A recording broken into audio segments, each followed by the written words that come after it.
All right, it's the rundown, June 28th. The three most knowledgeable people at Barstool are hosting today. It's me, your boy Mush, and Mr. Klemmer. Clem, Klemmer, and the Mush. I don't know. We could think of some sort of a branding there. I feel like it works. We're here today. We are presented by BodyArmor. The rundown hydrates with BodyArmor and rides with Team BodyArmor. You can call BodyArmor the official hydration partner of the rundown. The rundown has been drinking BodyArmor from the beginning because they have the best products, best flavors, best ingredients, best athlete partners, no artificial stuff, no fake ingredients, real hydration with electrolytes, potassium, vitamins, etc. There's BodyArmor sports drinks and sport water all over this office. We stock the fridge with it and it's empty in an hour. We fly through this stuff. If you haven't tried it, you are living under a rock. You need to get on the BodyArmor wave. Some of the top athletes in the world drink this over Gatorade and the competition. I'm talking Trae Young, Christian McCaffrey, Alex Morgan, Donovan Mitchell, Ronald Acuna, and Sabrina Ionescu. Favorite flavor right now is, I'm personally a strawberry lemonade guy. You give me anything strawberry lemonade, I am going to put it in my body, and the BodyArmor is the best. We stay drinking this in the office, at the gym, on the golf course, when we're hungover. All BodyArmor, all the time. Buy now on Amazon. I remember there was a time where BodyArmor water was like the number one most needed thing in the office. You could trade BodyArmor water for basically anything you wanted at any given point. So we love them here at Barstool and on the rundown, keeping us hydrated. It's getting hot outside, boys. A little bit of thunderstorms coming, and then the humidity just hits you over the head. Clemmer looks like he's about to golf 18 after this right now. So get your BodyArmor, Clemmer.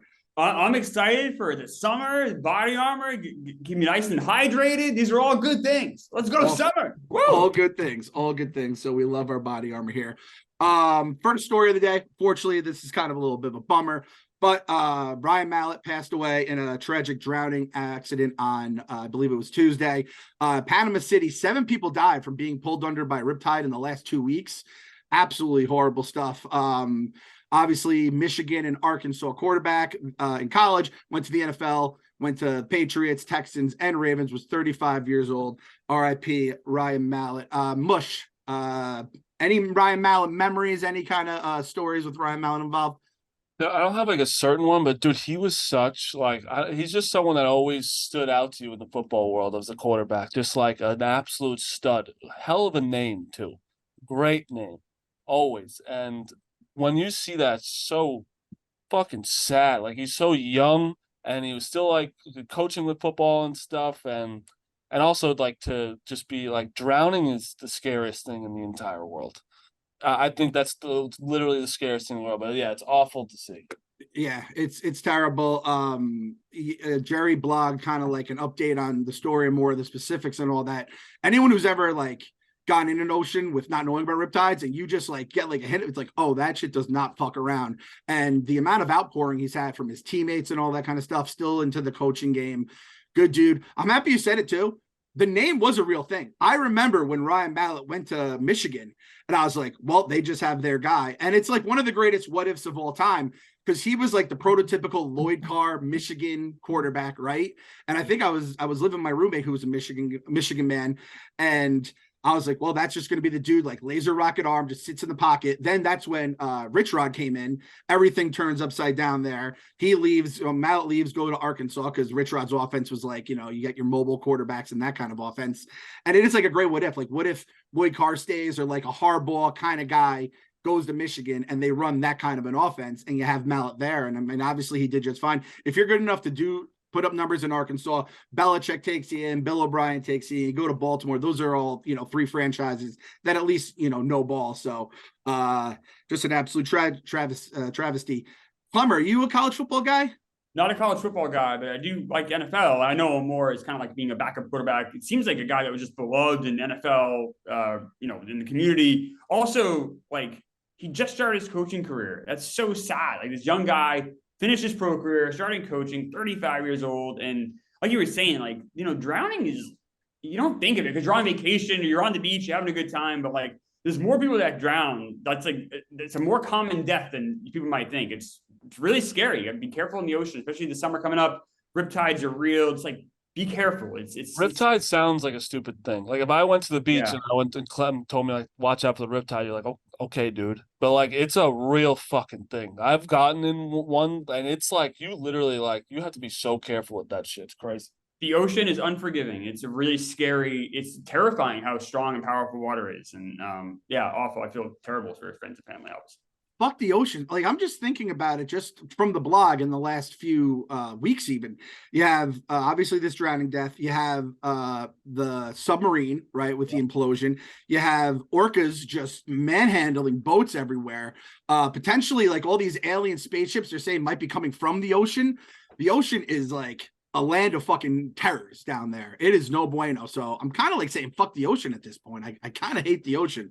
I've always hated because you don't know what's going on down there. No, they have there's their own world that there's rules down there that we don't know, and we should never go near it. Yes, I agree. And it's tough to say that as we're like basically the week before 4th of July. This is straight up Jaws thing, right? And they're doing this, right before I'm going straight to the ocean too on 4th of July. You're going straight I'll be at the ocean as well. Are you guys really? Oh, gee. Yeah. I am going to the middle of fucking Pennsylvania. I am landlocked as fuck. I cannot be happier to be away from the ocean. Fuck the ocean. But we did say that there was a lot of honoring of Mallet. I'm going to say the weirdest one was Stephen Shea breaking down his personal Madden tribute to his Madden. He had Ryan Mallet. He traded for him. I'm sure we could throw the tweet somewhere. I'm very sad to see about Ryan Mallett's passing. He was an extremely underrated Madden player. 98 throw power, 79 accuracy, only 51 speed, but with those arm ratings, was able to become a very solid starter via training camp. Great value in the late rounds for savvy drafters like me. You boys, I think you boys are on the same page as me with this. We all get this reference. I didn't think I'd see Stephen Shea become like the new Mike Francesa when it comes to like, obituaries or whatever, remembrances. But it was like a 4 or 5 tweet thread too, where he just kept going on about it. He's one of a kind, that Shea, man. He's a one of a kind. There's a couple people in this company that, because I know Che, so like I know that he like was actually sad and meant that. Like it wasn't like he was trolling or anything, but like somehow these people make other people's deaths about themselves, and it makes no sense. Like when I saw a tweet, I was like, "Why? In what world would you tweet this right now?" But it's Stephen Shea. You're right. He's just Mike Francesa in that realm. My favorite thing about the tweet was he managed to also give himself a compliment by saying what a savvy drafter he was. Yeah. So you got to respect that. I mean, the guy knows drafting Madden players. And also, if you read the tweet further, Mallet helped him win a championship. So it wasn't like this small memory where he won a division title. Mallet helped him win the whole thing. So, Stephen Shea had some great memories of him. So I wanted to kind of pivot to that. Do you guys have any random players that you have like an affinity for because you kind of found them and they were kind of your guy, whether it mattered? And obviously not a guy that's like a 99 overall. Like I think we all probably the first time we played with Michael Vick, we're like, what the fuck is this? Witchcraft. Is there any guy, whether it be, football, baseball, any kind of game like that you have like a warm spot in your heart for that you've always loved? Yeah, I have one. Yeah, Delman Young. He's a horrible human being in real life. But I traded for him with a baseball simulator about 10, 11 years ago when he was just starting his career. He had a World Series game-winning hit for me, won a title. I mean, the computer Delman Young version, I'll never forget. Now, maybe if Delman Young ever passes away and Twitter still exists, maybe I'll write a similar tweet. Great. I don't think you'll get ratioed for any Delman Young stuff too. No, it might be like, don't you make us remember this guy in a nice way. What about you, Mush? Mine was just Tavon Austin. I don't know why, but he was just this guy in Madden and he was like a guy I would always draft in fantasy because of Madden. Because at one point he was like the fastest guy alive and was like the craftiest guy and a wide receiver. But he's the only one guy I'll always love in the NFL. Yeah, I think Tavon Austin, I think like actual NFL coaches would play Madden and GMs and be like, yo, we have to sign this guy. That guy made so much money with like dollars per yard has to be like the highest dollars per yard paid in the history of the NFL because he just kept getting paid and barely did anything. It was truly. He'd have like one highlight play and then that was like, all right, we need to pay him whatever he wants. Yep. Mine. I kind of have two guys. One was Patrick Ramsey. He was, I remember my buddy in college, we were just kind of just fucking around with Madden one day. We had like, did you guys all have Madden leagues in college, by the way, where like you'd all have like an 8-man like franchise? Best thing I ever did in my life. And I have so many stories from that. And my buddy, he was Washington, and they had a shit quarterback, whoever it was that year. And we found Patrick Ramsey, and I think he had like a good throw power, throw accuracy. And we found a way. We traded for Randy Moss, and Ramsey to Moss would just do fucking work. And the worst part about it, boys, I faced him in the NFC Championship game, and he beat me with fucking Patrick Ramsey just throwing 80-yard bombs to Randy Moss. So it kind of is one of those things that always stuck in my craw, but I helped find him. And then like the next year we had a Madden franchise, and I was the Buffalo Bills. So it was like the 2000, I'm dating myself here, 2003 or 4 Buffalo Bills. And I love every single motherfucker on that team with all my heart, because I was the only guy I think who ended up winning the Super Bowl out of my townhouse. And it was like Eric Moulds, Travis Henry, Drew Bledsoe was the quarterback. That's after, he obviously went from New England. So I just have like such a fit. I think Big Sam Adams was on the line, just like an absolute love for the 2004 Buffalo Bills. So shout out to them. It's crazy how much that Super Bowl probably meant in your friend group. Like how like you're the man when you like, wow, he did it with that team. Like, good for Clem. Like, and no one actually cares, but just your friends, it's like the best feeling in the world. The best feeling. You bring in the rookies from the NCAA back when NCAA was coming out every year. When you like download the rosters, like yes, that was the fucking best, dude. And that's how I would know college players, and like I would know all of my college knowledge off of like people downloading rosters from like doing drafts and simulations and shit. Yeah, it's the best. I remember it was the year Eli Manning came out, and we're all Giants fans, and none of us knew in like 6 months Eli Manning was going to become like our favorite team's quarterback. So like Eli Manning was drafted, Byron Leftwich. I could talk about this shit for hours. No one wants to hear it. Steven Jackson was the running back, and my buddy infamously named him Steven Jackson. He renamed, because you could change the names, and he used to say a queef sounds like a horse moo, so we just named him Horse Moo. So everybody be like, Horse Moo. You just like college Madden franchise. If you guys are in college or going to college, get a franchise set up with your friends. It is the best stories. You'll be talking about it years later on internet shows with your pals, presented by BodyArmor. Next up, I gotta say that before we move on, Clem, Stephen Shea's tweet after that long conversation makes a lot more sense now. Oh yes, 100%. If he tweeted that out when Ryan Mallet got hired for the job of coaching or retired from the NFL, it makes a lot more sense than after he passed away. It might have been a little very timing, but yes. But yeah, I mean, man, yeah, maybe it's like you have to like tell the people you love them when they're still alive. Like I have to go look up. I feel like Travis Henry might have some skeletons in his closet. I have to go look up the Buffalo Bills and just like make it known my love of those guys that helped me get to that title. Moving to baseball here. A lot of shit last night in the major leagues. First up, Shohei Ohtani doing shit that none of us truly can comprehend still. 10 strikeouts and 2 home runs in a 4-2 win over the Red Sox. So he basically won the game by himself, which is just not something you could do. Leads Major League in home runs, I believe OPS and opponent's batting average. Just like, I don't even know what to make of this guy. We're going to hear from my boy, Uncle Stevie, tonight from the Mets, kind of giving like a state of the Mets. I hope all he says is, don't worry, guys. Whatever happens this season, we're signing that guy in Anaheim, no matter what his fucking price tag is, because he's fucking awesome. Klemmer, you've kind of become one of the faces of the Barstool baseball here. Give me just your thoughts on what you saw last night and just what you've seen this season, last season with Ohtani. It's like, like Ohtani's doing things that have never happened. So like people say Babe Ruth. Well, that's not really true. Babe Ruth was a pitcher and would have been a Hall of Fame pitcher, but then he became a hitter. They made him choose.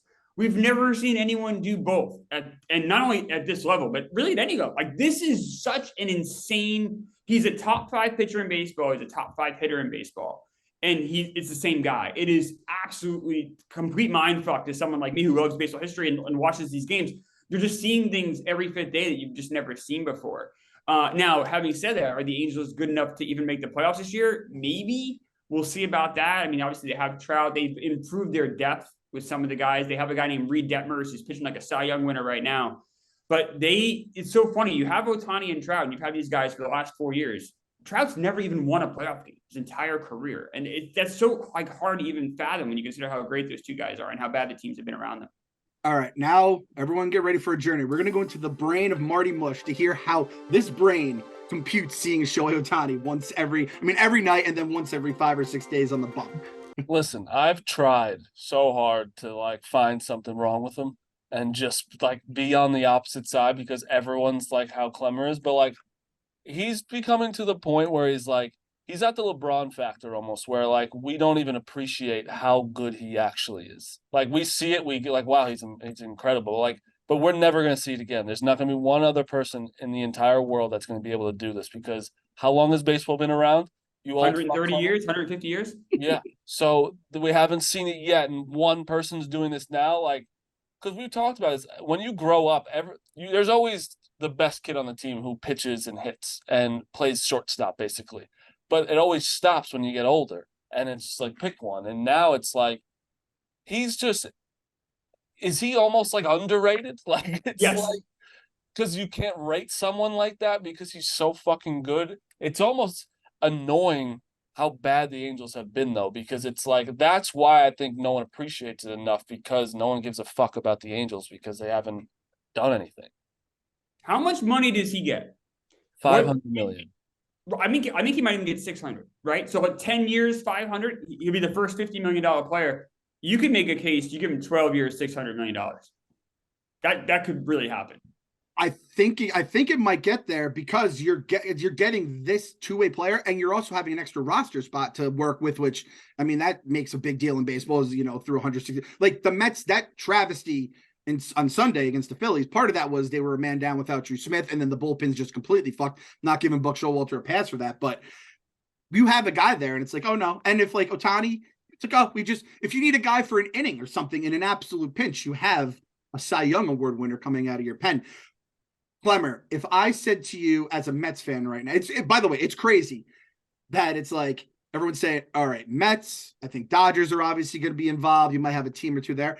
Back in the day, growing up, all three of us, it was, this guy's going to look great in pinstripes. I have not heard that once. And Marty, you have to admit, that's kind of like chilling as a Yankees fan that I have not heard that one time since he's came into the big leagues. No, because I mean, when he was starting to, like, people were talking about him, the Angels got him, obviously, but like, he was like, basically known he was not going to the Yankees. It was like, fuck the Yankees. We're not doing that. I know Klemmer keeps telling me something about like he likes the Mets or something. I don't know. What did you tell me? I didn't say that. I said that the Mets are a possibility. I believe look, the Mets are going to bring the most money to the table, most likely. Now, there's going to be a lot of other teams after him. Because that's the thing with Ohtani, is every team could use a starting pitcher and a guy that hits like that. So there's going to be like 8 or 10 different suitors that are going after him. So I don't know where he's going to end up. You're backtracking. You fucking said something about like that. There's like he has something in his, like, that he likes the Mets. That wasn't me. That was Hubs. That wasn't me. So Garrett Cole signed a 9-year, $324 million contract when he went to the Yankees, and Ohtani can obviously do that. And then let's see who would be like a comparable hitter contract. Aaron Judge. Aaron Judge, right? Like adding both of them to your team is in one. So that's 324 and 360 right there. So at that point, like, that's almost 700 million. You're almost getting a bargain for two. Now, the thing is he going to, like, do you have to put in the contract? You have to keep pitching, because if you're paying this guy 500 million, he's like, I want to do the Babe Ruth thing where I just focus on my offense. That's where it becomes an issue. So Klemmer, would you, as a Mets fan, Klemmer, because we know how the starting pitching has been for us, would you rather pay him, say, 350 to just pitch than, like, 300 for a Soto as a hitter? Oh, I mean,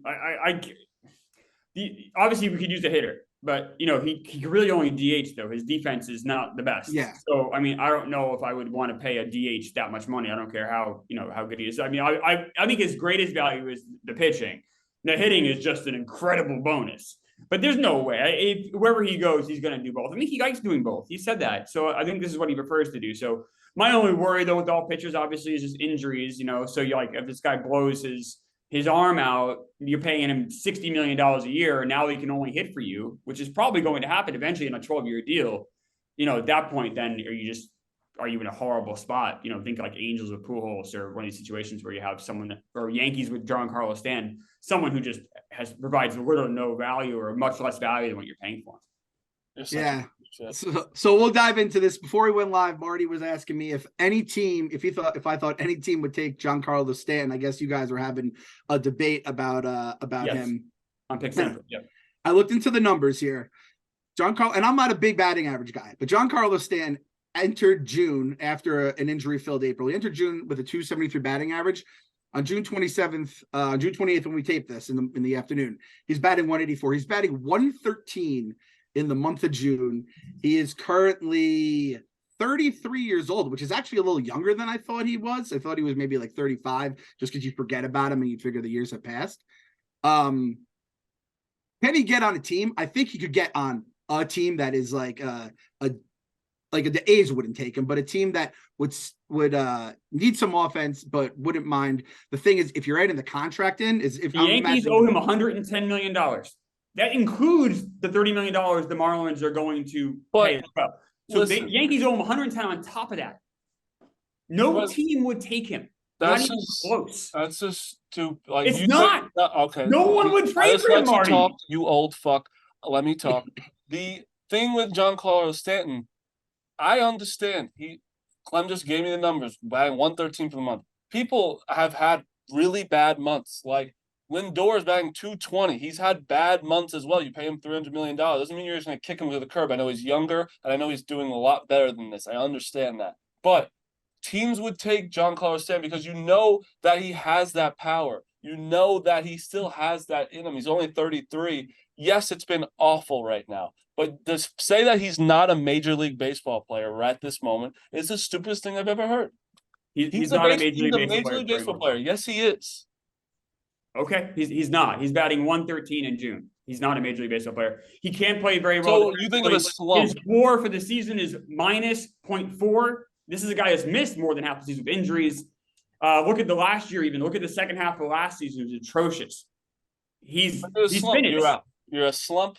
They can't. They're stuck with him because they owe him $110 million.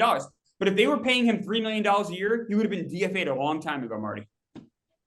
I'm just looking at his like, I like to go with like slugging, OPS, all that kind of stuff. He's slugging 226 for the month. What was his injury, Marty? Like, was his fucking arm broken? Like, he has a problem every year. It's his back usually, but the thing is, like, I've said this, he sucks. Like, we all know that, but I also know that, like, and he had very clutch hits in the playoffs last year for us. I know it didn't work out for us in the playoffs, but he just did. And he still has it in him. I know the numbers suck, but to say that no one would want him, he still has it in him, 1,000%. And if he keeps doing this, we're going to have to sit him. We're going to have to. But you don't just throw him out right now because he's in one of the worst months he's ever had. And I'll give you a quick stat here. This is his second half last year. He batted for the entire second half last year. 151 batting average, 246 on base, and a 336 slugging. This isn't a new problem with him. He's washed up. He's finished. And you owe him $110 million. Enjoy. He should not be in the Major League. Telling me I don't care about the money. It's not my money. You should care. I don't care. The Yankees have a luxury tax. They don't want to exceed it. That's why they're not going. It ain't my money. I don't give a fuck. But you should care if you're a fan of the team. They're only going to spend a certain amount of money every year. So, but the way you're saying this is that a lot of people should just get, like, if they're in this slump in a year or a half year, get them out. Fuck them. No, I'm not saying that. I'm saying his slump is so horrible. He's so bad. He should not be on a roster. That's what I'm saying. I'm looking at the numbers here too. So the Yankees have him 32 mil in 2024, 32 mil in 2025, 29 mil in 2026, 25 mil in 2027. And then I think we can agree the 2028 $10 million club option probably decline unless he starts taking some sort of steroids. Is this a crazy idea? He goes back to Mike Stanton. Oh, no, he should 1,000% do that. But I have a question for you guys, because Klemmer is like laughing like a weirdo. It's like when this trade happened, yes, everyone and their mother would do this trade and was like, holy shit, this is fucking amazing for the Yankees. Like, that's where I'm like, I think that's where Yankee fans are at, where I'm like, I get it, but when it happened, of course you're going to take that. Yeah, you have to take that risk at that point. Right now, it looks like it sucks. But that was an insane trade. No argument here, Marty. I would have done the same deal. But it doesn't mean I can't sit back and laugh while Stanton is not, like I said, is not even a Major League player. I think it's funny. Like, I'm a Mets fan. I'm going to laugh at your misery. You're going to laugh at mine. I'm sure you're enjoying seeing Verlander look washed up. I'm sure you think that's pretty funny. No, but you still would have loved to have him on your team. No, it's fun. It is fun to pay 40-year-olds to pitch for your team. So it's fun. Stanton. Yeah, it's a wild ride. I don't know what's going to happen. I remember because that trade, remember Jeter was with the Marlins. Everyone's like, he's sneaking it to the Yankees. But I remember saying at the time, and we didn't know how the Steinbrenners were going to pay or not pay, George's sons. And obviously it's gone the bad way for the Yankees. But the thing was, like, a righty bat like Stan absolutely matches the ball. But it was the guy who we heard was born for pinstripes was like, is this going to affect them getting Bryce Harper? They don't get Bryce Harper, the reigning National League MVP. And then it's just like, that's the problem with the Stanton trade, which I think a lot of people saw coming was like, if you're going to get Stan and Harper, all right. But if you're going to let that stop you from getting a guy who, like, that's the other thing. I don't understand why every Yankees team should have one masher lefty bat and one dynamite lefty starter. You should have those two things because it's like it's a little league park, right? So it's like you have to like defend very normal size park, Clem. Okay, it's a little league right field. Can we come to that agreement? We'll come to that agreement. All right. So we already kind of touched on the fucking shit show across town, but a little less of a shit show. The Mets actually beat the Brewers, get off the schneid there. Frank the Tank live on SNY. This is, I think, the second or third time where SNY has had Frank on the screen as they're talking about fans who are just like shitting on the team. One of the main reasons Ready 8 font 1. Take 8 font 1. Where's Frank Fleming, Robbie? Video watch 6 here. Make sure the bag's not on his head. In all of sports, they'll love you forever if you win here. But if you Ready 6 clean. And you're going to accept that. Take 6 clean. Ready 4. Willing to accept the criticism. Take 4. Oh, that'll be everywhere. Right now we are underperforming. It's on us to change Ready that 8. narrative. Nobody Take else. You 8. have to accept Ready insert font 1. the bad with the good. Insert font 1. It's the Northeast fans are just Leave the RF open, crazy please. and into it. Ready 4. Philadelphia, Take Boston, 4. and New York. Should we do it again, Rocco? I don't believe. Make sure he's not. Let's see if he's watching the game. Ready 8. Take 8. Brandon was certainly right about the first part. If you Ready 3. love you forever. Take 3. Yes. Ready 4. Well, no. Ready 6. Take 6. Ready 4. Take 4. Everybody loves you, Keith. 2. Oh, Robbie, go back to him. Ready 8. Take 8. Ready 6. Take 6. Ready 4. Take 4. Ready 3. Take 3. Ready 2. Take 2. Ready 10. Take 10. Ready 14. I missed it, Pete. Ready 5. Take 5. He's too quick.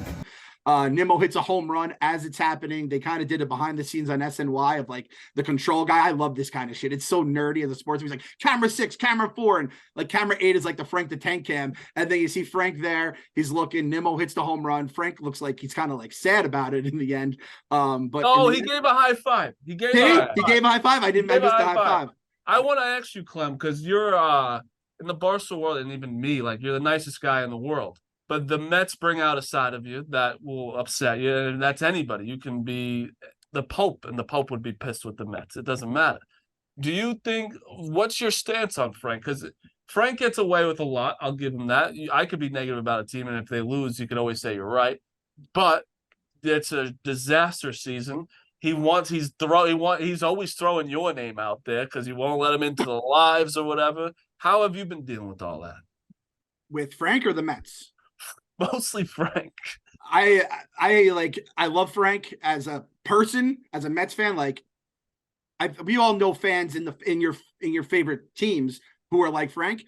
If I see a guy like Frank at the bar, I go to the other side of the bar and be like, I don't want to be near this guy. It's just not fun to like listen to someone who's always just negative and screaming. Like sports are supposed to be fun. That's like a fucking oxymoron being a Mets fan. It's like I basically am like, oh, here's baseball season. Let's see what kind of like with diseases and like explosions I can subject myself to. What kind of misery am I going to have this season? But it's like at this point, like Frank has been in my life as a Mets fan for so long. It's just kind of white noise. But in the past, I used to unmute him in the off seasons. But this off season was just him like ranting about Darren Ruff and like the Mets. They like continued into the off season. So Frank is just kind of white noise. And we have Fleming and the Fleming Lemmings who are like all his own personal troll army.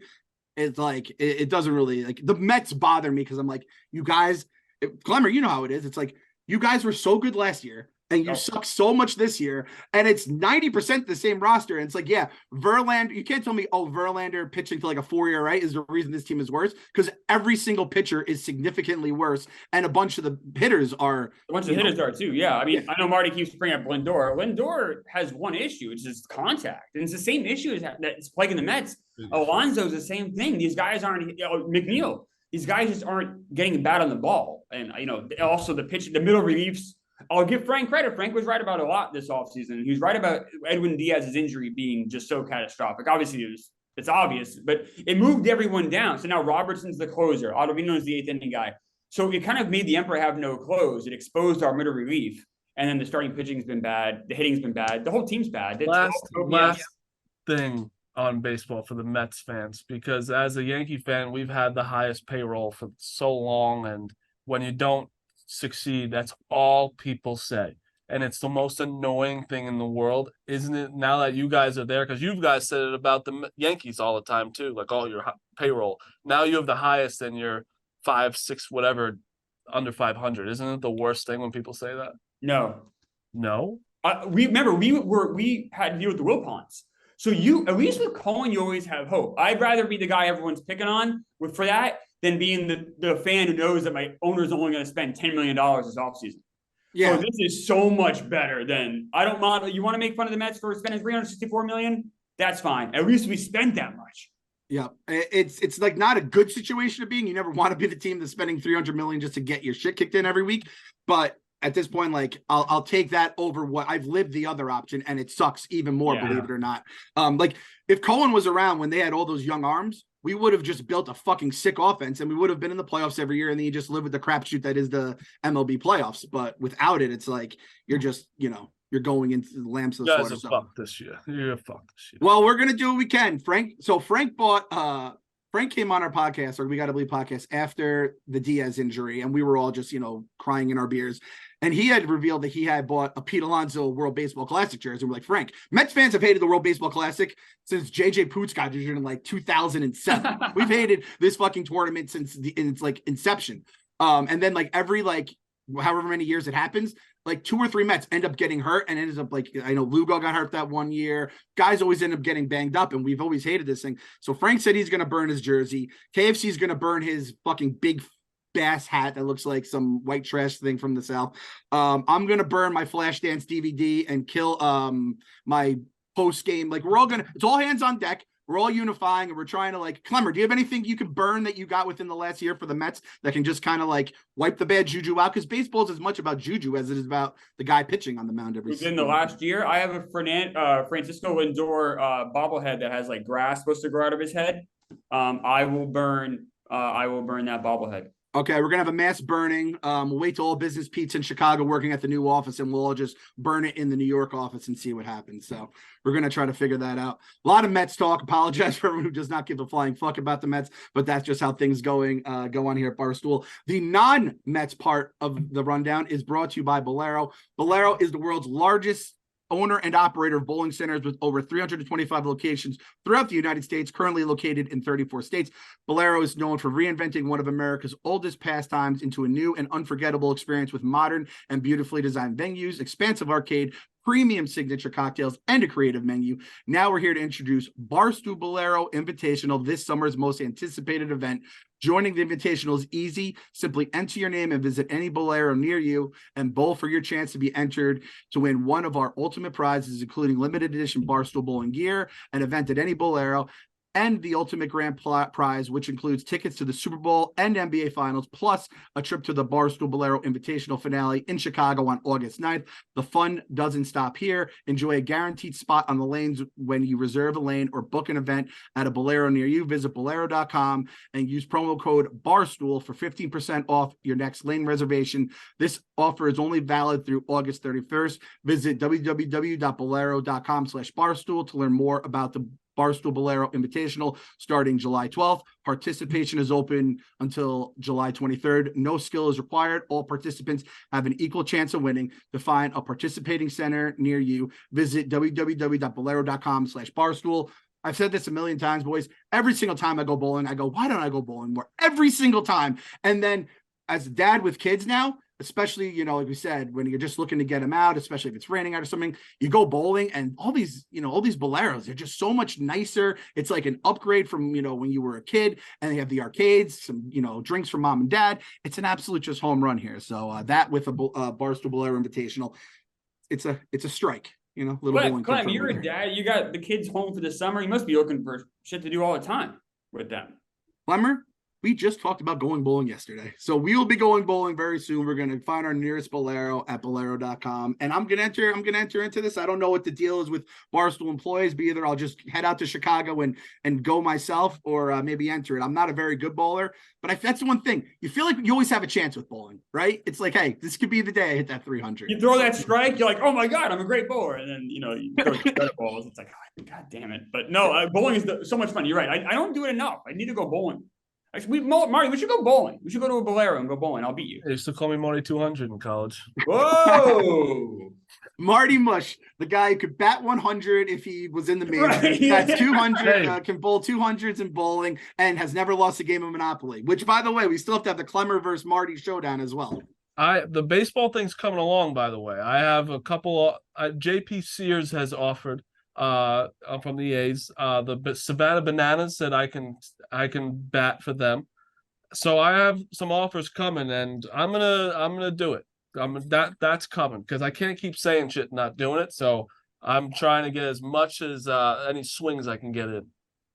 Beautiful. Speaking of people who are letting their mouths write checks their asses can't cash, Elon Musk is beginning to train for his fight with Mark Zuckerberg. We heard all the nonsense that happened where Elon Musk said he wanted to fight Zuck. Zuck said, you know, drop the location.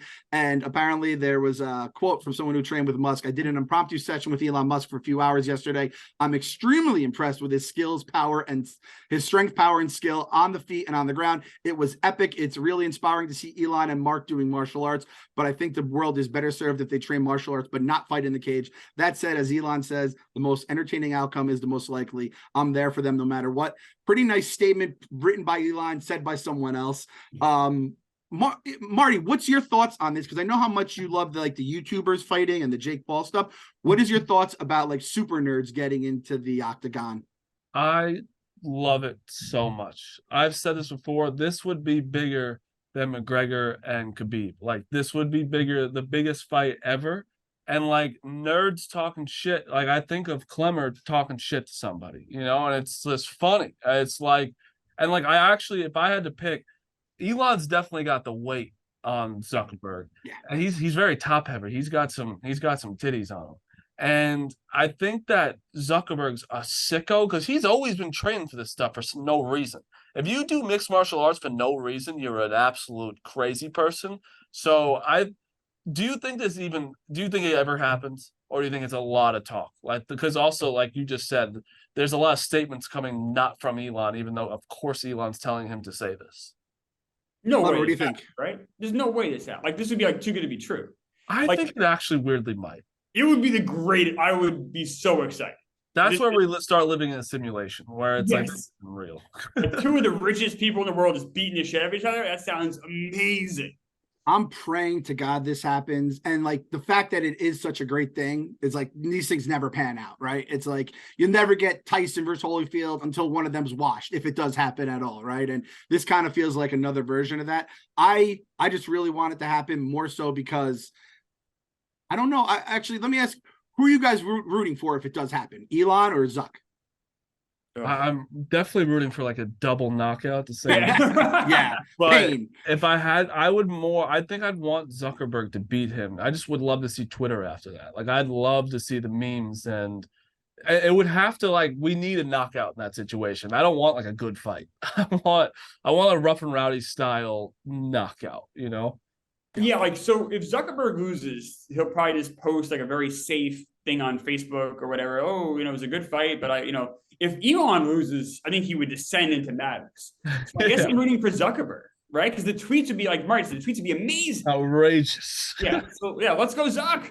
Yeah, no, I'm with you guys. I think Elon in his head thinks he's like this funny, cool guy, and that's the whole Twitter thing. And then it was just like, no, we were just like laughing kind of at you, not as much with you. And I think he's starting to realize that. But the thing is, like you said, a lot of times it's like, well, just name your price. These guys are two of the very few people on the entire planet who are like, I do not give a fuck. Like, there's not a but there's also not a number I almost wouldn't pay to watch it, right? It's like a $200 sure, 300. Like, let's I'll get a party here. We'll have some fucking fun. We'll go to Bolero. We'll watch some fights and go bowling, whatever it may be. I need it to happen because listen, we all grew up with it too. Celebrity death match. This could birth like a real life celebrity death match. And that's kind of what I want to see happen when it's all said and done. Is remember like more Fox did celebrity boxing. It was like Paula Jones versus Tanya Harding. It was Screech. Didn't Screech fight versus the guy from Welcome Back, Cotter. Like I watched those were great. Like I don't know what it is, but I like seeing famous celebrities fight each other. That's what I'm saying. I love it. Like the Jake Paul thing is like gotten out of like he's fighting Nate Diaz in August, and people I feel like don't even know, but like they're like Le'Veon Bell just fights almost every 2-3 months, and like he fought Adrian Peterson. Like those things are so funny to me that I'll watch it every single time. And you're right, Clem. I'd probably go up to $300 to pay to watch that fight. I'd probably pay $500. I think I would too. Yeah, like Clem, you're right. You get a bunch of buddies over. Like it wouldn't be hard to get. Like who wouldn't want to watch this? This sounds great. I mean, maybe it's like, listen, if you're like, you could watch it if you have like Elon's, I feel always pushing Twitter Blue down our throat. Like I would subscribe to Twitter Blue if it meant I could watch the fight. Yes. Like, you have my subscription for a year, 5 years if you want it. If it means I could get the fight, like then It'd be funny though, like everyone illegally trying to stream it on Twitter and Instagram or something like on their own platform. On their own platform, yeah, that's really funny. Next up in the news, police are searching for a man who carved his girlfriend's name into the Coliseum.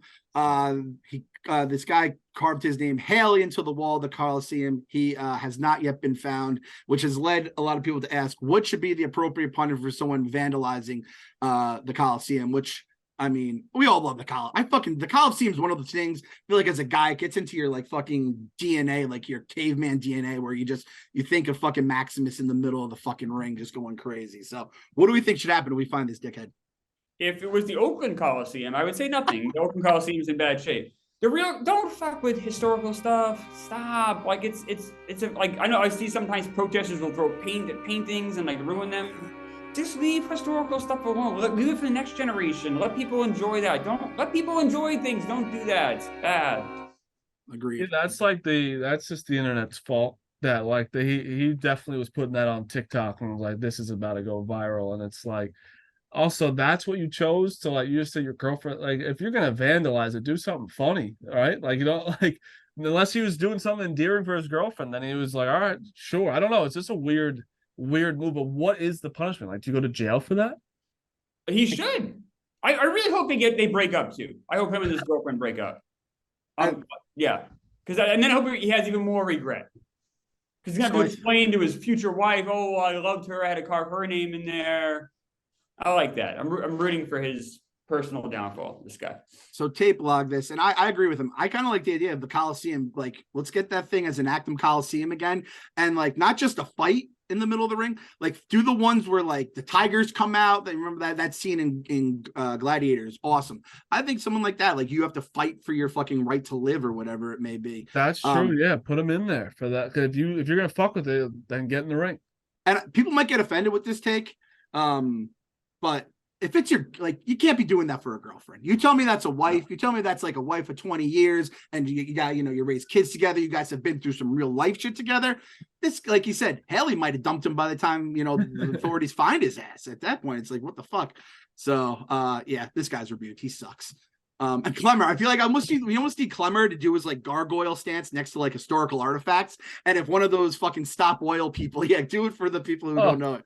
Imagine that guy's just sitting there at the Coliseum, and it's like, you're going to throw paint on that thing with this guy just standing at you right there? I don't think so. Just have this guy as like the bodyguard of all the historical artifacts out there. I'll watch after stuff. That's fine. I'll stop this madness. Yeah, everyone will be terrified to see that. I always love Clemmer when he's standing in front of a New York, historical landmark or something. He just gives me like a good 2-minute rundown on Twitter. It's one of those great things. Maybe we'll send him international too, and he can defend these artifacts as he gives you like a breakdown of what happened at the Coliseum. And then we kind of delved into that stuff with the wife and the girlfriend. Quite a scene coming out of the Friendly Skies here. Man proposed to his wife as she comes out of the bathroom. Ladies and gentlemen, RBXL approach now.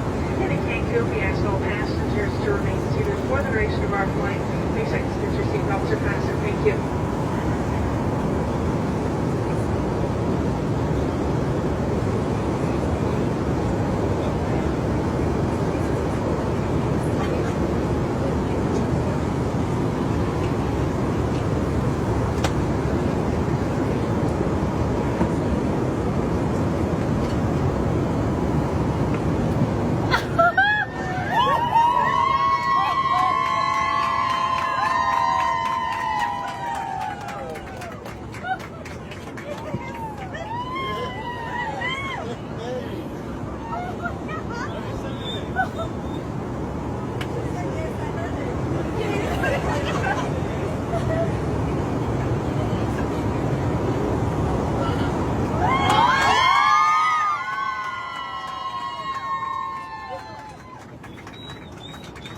The entire plane has their cameras out. They have signs for the whole fucking thing. Just an absolutely outlandish move. Marty, you blogged this one. Tell me what are your thoughts on this nonsense? This stuff upsets me so much because I'm also usually because people get mad at Disney ones and whatever. It's you don't know these people's relationship. Maybe I'm always do what makes you happy, but this one upsets me because it's one. When you get on a plane, the only thing you want to do is hopefully there's no one sitting next to you. If anything, just get me from point A to point B without any interruptions. I don't need to talk to anybody. Just let me watch a half decent movie because you're never usually watching a great movie. I always find that I watched that Kurt Warner movie on my last flight. That's a flight movie. But I don't go to the bathroom on the plane. I refuse. I refuse because one, I'm a taller gentleman. It's hard for me to get in there, and you just don't feel comfortable there. Can you imagine she took a shit and walked out, and it was fucking this guy's that's on the plane waiting for her? How do you think that's a good idea? I just don't get. I almost wish we could talk to these people, being what was the thought process of this? Telling your kids years from now, honey, mommy and daddy, how did you get engaged? Well, I was wiping my ass and wiping the little bit of blue water that I got on myself after the splatters, and then your dad proposed to me in front of the entire plane. Just an absolute shit show. Bro, imagine you paid $1,000 to sit first class, and you got this schmuck saying, "Hey, can you hold up this sign for me?" I don't want to be part of your people I don't know for your engagement while I'm paying thousands of dollars for first class. Fuck that. So I'm trying to understand the timeline here. So she goes to the bathroom. He gives everyone signs and stuff so she must have been taking a monster shit. Because how does that all work? I mean, it takes a little longer for women to go to the bathroom. I know, I understand, Marty, but it's still, that's a lot of going on. So, you take a giant shit. Sometimes it's especially when those bathrooms are so claustrophobic, they're so tiny. So you just you just want to give yourself a minute, And I imagine this poor woman's probably just all right, let me just get back to my seat. And then next thing you know, she's being just inundated. That must have been, I feel bad for her. I've gone to the bathroom. Obviously sometimes you got to go. So I've peed once, and then sometimes the flight attendants start to do the drinks and the food, and then you're stuck behind them. No, yeah. Can you I'm nervous about that no matter what when I'm in the bathroom, because that's happened before. Now everyone knows I went to the bathroom, and I'm sitting behind like an idiot when they're what do you want to drink? And everyone's order now. There's so many things that go into this, and the fact that you think that you should be on a knee when she gets out of the bathroom is insane.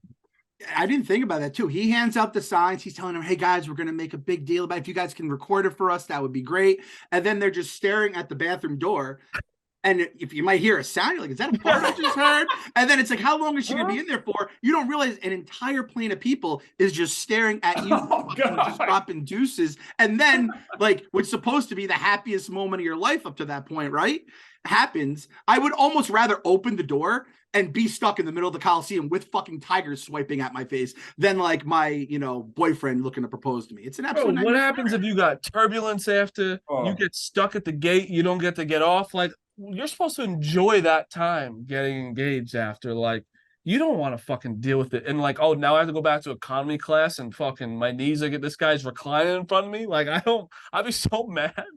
And then, like, there's nowhere for the smell to go. Like, those bathrooms don't ventilate very well. So you open the door, maybe everyone gets a waft. It's a disaster. It's a bad situation. This guy stinks. This guy might be worse than the Coliseum guy.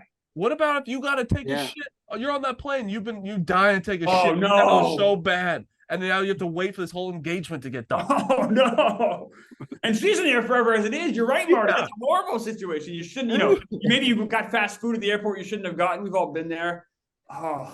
And you know what? Like, even if this lady just went in and like just had to like wash her hands, she has a bunch of random strangers talking about her dropping a shit during her engagement video. Yeah, just because this guy wanted to clout on the online stuff. Yes, you're so right. Oh, this guy completely fucked it. Like, do a better job planning the wedding, pal, because you already fucked up the engagement completely.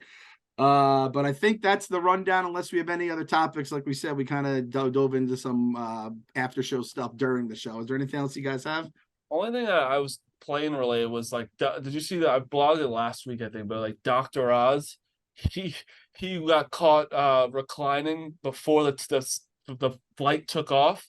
I know that everyone has talked about it. Should you recline your seat or not? Like, I think it's a tired thing, but like Dr. Oz doing it made me laugh so much. I don't know why, because he's such a random guy that I don't know why he's famous. I know that why he has his own show or whatever, but him reclining makes me laugh. I don't know why.